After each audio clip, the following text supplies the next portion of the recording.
Хайде му. Да слизам ли бе? Това е височината добра. Да, имаше доста разстояние между 34 другото сантиметра. отгоре. Минаваме през най-опасната дупка на Триградското ждрело. Ужас. За такова я. После да ме изпратиш. И толкова. Не, нямам да имам време да я заснимам. Край. Ти трябваше предварително. Влизаме Не, вътре да, в тунела. Срещу нас идва автомобил. Ние спираме. Аз си правя запис. Така. Продължаваме по пътя си.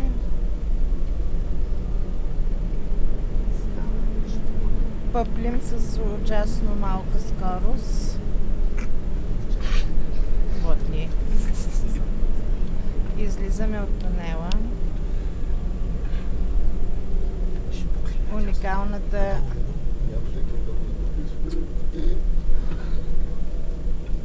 Много гадно Виж става. мечка. Той говори.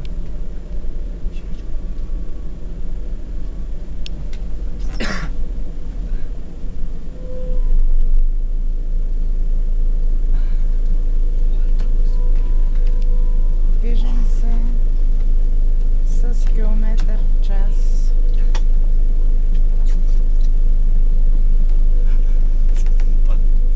Сигурно.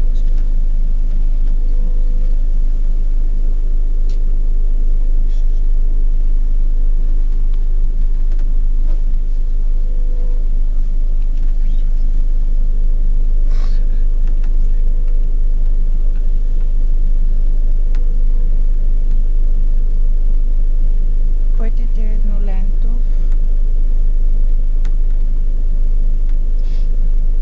Абсолютно невъзможно разминаването с друг автомобил. Гледката е уникална.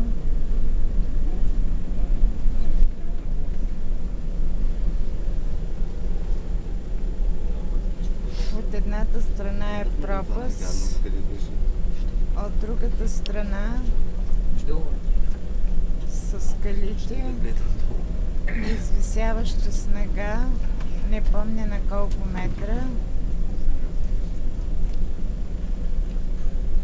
Там да скочиш. Гледката е невероятна и се струва.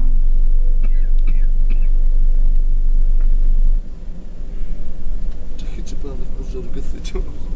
Чакай. О, слава Богу. Това беше, каза Динко. И ние всички си отдъхнахме.